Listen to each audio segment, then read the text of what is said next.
अस्सलाम वालेकुम नाजरीन, पाकिस्तान खबर टीवी के प्रोग्राम माइंड गेज के साथ मैं हूं खालिद भट्टी।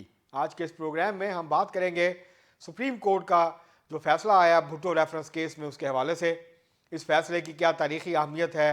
सुप्रीम कोर्ट ने जो है वो भुट्टो साहब के जो रेफरेंस था, जो ट्रायल हुआ था, जो उनके खिलाफ मुकदमा चला लाहौर हाई कोर्ट में और फिर उस मुकदमे की अपील चली सुप्रीम कोर्ट में, उसके मुताल्लिक क्या कहा, इन सब बातों के ऊपर आज हम मौज़ूआत के ऊपर बात करेंगे आज के प्रोग्राम में।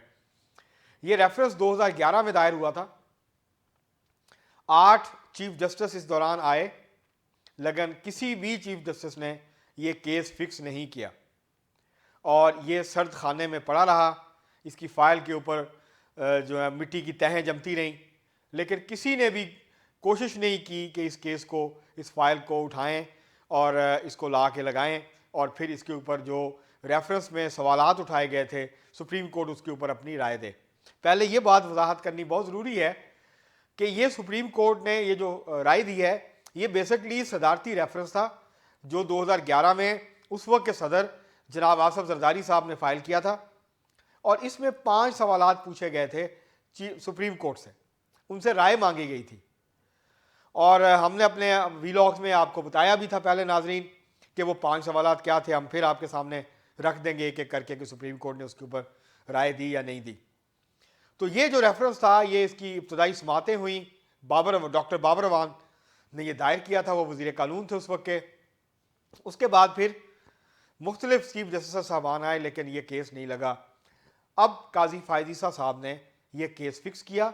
ना सिर्फ ये फिक्स किया बल्कि इस मुकदमे को अपने मंतकी अंजाम तक पहुँचाया और अपनी राय जो है सुप्रीम कोर्ट के 9 रुकनी बेंच ने वो पूरी कौम के सामने रखी।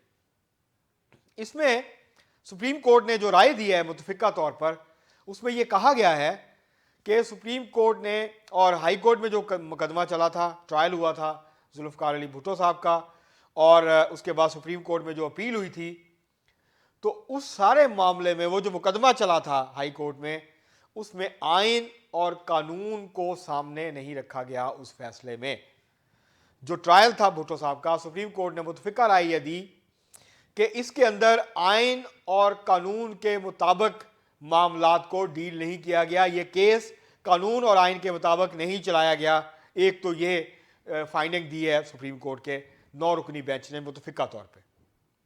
दूसरा, सुप्रीम कोर्ट ने मुतफिका तौर पर यह कहा कि इस मुकदमे के दौरान, इस ट्रायल के दौरान जुल्फ़िकार अली भुट्टो शहीद को, जो पाकिस्तान के साबिक़ वज़ीर आज़म थे, पाकिस्तान की सबसे बड़ी सियासी जमात के लीडर थे, रहनुमा थे, उनको फेयर ट्रायल का हक नहीं दिया गया। उनको अपना दिफा करने का मुनासिब और प्रॉपर जो हक है वो इस केस के अंदर नहीं दिया गया। ये दो जो हैं बड़ी वाज़े जो दो चीज़ें जो हैं इस फैसले के ज़रिए सामने आई हैं। अभी ये मुख्तसर फैसला है, सुप्रीम कोर्ट ने तफसीली फैसला जारी नहीं किया। जब तफसीली फैसला आएगा तो फिर उसकी डिटेल्ड रीजंस आएंगी, उसके अंदर फिर काफ़ी मवाद होगा जिसके ऊपर बहस की जा सकेगी। अभी तो शॉर्ट ऑर्डर आया है जो कि सुप्रीम कोर्ट ने जारी किया और जो कि मुतफिका है 9 रुकनी बेंच के तमाम मेंबर्स जो जज साहबान थे मोअज़्ज़ज़, उन्होंने मुतफिका तौर पर उसके ऊपर राय दी। अब क्या ये जो राय आई सुप्रीम कोर्ट की, क्या इससे सवाल ये पैदा होता है कि क्या इससे जुल्फ़िकार अली भुट्टो की जो फांसी की सज़ा थी वो ख़त्म हो गई? तो ऐसा हरगिज़ नहीं हुआ, क्योंकि पाकिस्तान में ये कानून नहीं है कि जब कोई मुकदमा हतमी शक्ल इख्तियार कर ले, मसलन वो कत्ल का मुकदमा है तो वो सेशन कोर्ट से शुरू होता है, लेकिन जुल्फ़िकार अली भुट्टो शहीद के केस में ऐसा नहीं हुआ, बल्कि ये मुकदमा डायरेक्ट हाई कोर्ट में सुना गया, सेशन कोर्ट में नहीं सुना गया। अमूमी तौर पर होता है, सेशन कोर्ट सुनती है, उसके खिलाफ अपील होती है हाई कोर्ट में, उसके बाद उसके खिलाफ सुप्रीम कोर्ट में अपील होती है और फिर रहम की अपील की जाती है सदर मुमलकत को। भुट्टो साहब ने क्योंकि रहम की अपील नहीं की थी खुद, ना उनकी फैमिली ने, क्योंकि उस वक्त एक फ़ौजी आमिर की हुकूमत थी, तो उन्होंने कहा कि हम अपील नहीं करेंगे, उन्होंने अपील नहीं की। उनके एक दोस्त ने अपील अपनी तरफ से दायर की थी, लेकिन उनकी फैमिली ने या शहीद जुल्फ़िकार अली भुट्टो ने जो है वो इसके हवाले से माफ़ी की अपील जो है, रहम की अपील जो है वो सदर को नहीं की थी। तो यहाँ मुकदमा चला हाई कोर्ट में, उसके खिलाफ अपील हुई सुप्रीम कोर्ट में, और उसके बाद जो रिव्यू पिटीशन थी वो भी इस फैसले के खिलाफ खारिज कर दी गई। तो इस तरह से ये मुकदमे ने हतमी शक्ल इख्तियार कर ली, फाइनलिटी जिसको कहते हैं वो शक्ल इख्तियार कर ली। हतमी हो गया, उसके बाद और कोई अपील नहीं है। इसके बाद फिर क़यामत वाले दिन अल्लाह के दरबार में ही कोई जो है वो अपनी अपील जो है वो दायर कर सकता है और कह सकता है कि मेरे साथ इन जजों ने, मेरे साथ इस आमर ने, मेरे साथ इस शख्स ने ज़्यादती की थी, फिर उसको उसका जवाब देना पड़ेगा। लेकिन इस दुनिया में, पाकिस्तान में ख़ास तौर पर ऐसा कोई कानून मौजूद नहीं है। सुप्रीम कोर्ट ने यह कहा कि अगरचे ये ट्रायल गैर कानूनी था, गैर आइनी था और फेयर ट्रायल के तकाजे पूरे नहीं किए गए, कानूनी आइनी तकाजे पूरे नहीं किए गए, लेकिन क्योंकि कानून ऐसा नहीं है, इख्तियार नहीं है सुप्रीम कोर्ट के पास कि वो उनकी जो फांसी की सज़ा थी उसको ख़त्म कर सके, तो इसलिए उन्होंने कहा कि ये सज़ा हम ख़त्म नहीं कर सकते, लेकिन हम ये राय ज़रूर देते हैं कि उनके साथ इंसाफ नहीं हुआ, उनके साथ जुल्म हुआ। दूसरे मानों में ये सुप्रीम कोर्ट ने नहीं कहा, ये मैं कह रहा हूँ। तो अब इसके के ऊपर क्या हो सकता है? सुप्रीम कोर्ट ने तो एक तारीखी फैसला दे दिया, उनको तारीख के कटहरे में जो है वो सच्चा साबित कर दिया। जुल्फ़िकार अली भुट्टो को ये साबित हो गया इस फैसले के बाद कि उनका अदालती कत्ल हुआ था, जुडिशल मर्डर हुआ था, उनको जानबूझ के सज़ाए मौत की जो है वो सज़ाए मौत दी गई थी, उनको फांसी के फंदे पे जो है वो लटकाया गया था।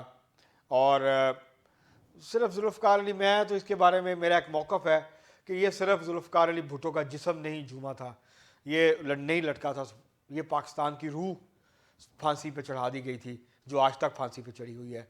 उसके बाद इंतहा पसंदी, उसके बाद अदम बर्दाश्त, उसके बाद क्लाशनकोफ, उसके बाद ताकत की एक नई जो रवायत है वो पाकिस्तान में परवान चढ़ी। ताकतवर जो है वो जो चाहे कमज़ोर के साथ कर सकता है। कानून की हुर्मत को पामाल किया गया, आइन की हुर्मत को पामाल किया गया और एक फ़र्द वाहिद की जो ख्वाहिश थी उसको कानून का दर्जा मिला।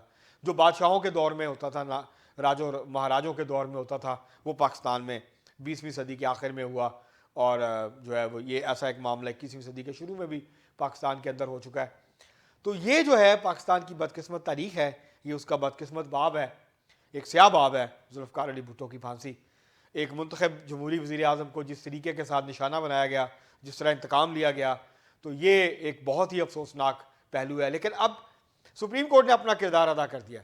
सुप्रीम कोर्ट के पास जो पावर थी आइन के आर्टिकल 186 के तहत, वो सुप्रीम कोर्ट ने इस्तेमाल की, एक्सरसाइज की। वो कंसल्टेटिव, वो एक मुशावरती जुरिस्डिक्शन है, वो इख्तियार है सुप्रीम कोर्ट का, जो सुप्रीम कोर्ट ने इस्तेमाल किया और ये करार दे दिया कि ये कानूनी और आइनी तौर पर दुरुस्त ट्रायल नहीं था।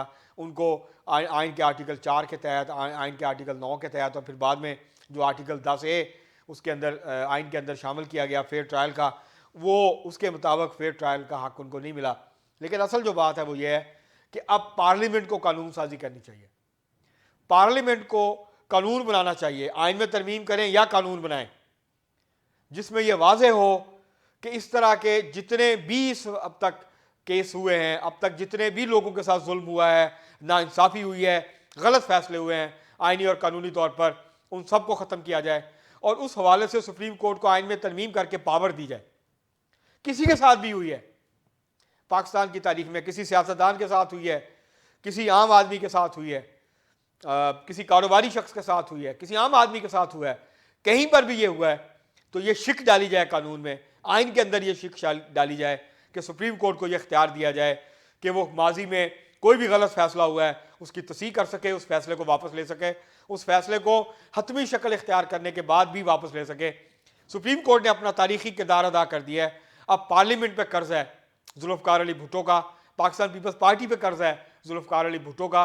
पाकिस्तान पीपल्स पार्टी इत्तेहादी हुकूमत का हिस्सा है, इत्तेहादी हुकूमत मिलकर पार्लियामेंट से कानून साजी करे, पार्लियामेंट से आइनी तरमीम करे और सुप्रीम कोर्ट को ये इख्तियार दे कि वो गलत फैसले जो माजी के हैं उनको वापस लें, उनको करेक्ट करें और ताकि जुल्फ़िकार अली भुट्टो को वाकई इंसाफ जो है वो दिया जा सके। लेकिन ये फैसला सुप्रीम कोर्ट ने काजी फ़ाज़ ईसा साहब की, चीफ जस्टिस साहब की सरबराही में जो 9 रुकनी बेंच था, उसने एक तारीखी फैसला दिया है, उसने मोहर सब्त कर दी है। जो हम कहा करते थे कि ये एक अदालती कत्ल था, तो सुप्रीम कोर्ट के फैसले ने यह वाज़ेह कर दिया है कि ये अदालती कत्ल था। लेकिन अब पार्लियामेंट अपना हक अदा करे, पार्लियामेंट इसके ऊपर कानून साजी करे, आइन में तरमीम करे, ताकि बाकी भी जिन जिन लोगों के साथ ज़्यादती हुई है इन केसेस को ख़त्म किया जाए, ये सज़ाएँ ख़त्म हो, वो तारीख़ के सामने और माशरे के सामने जो हैं वो सुरखरू हो। अब के लिए इतना ही, बहुत शुक्रिया।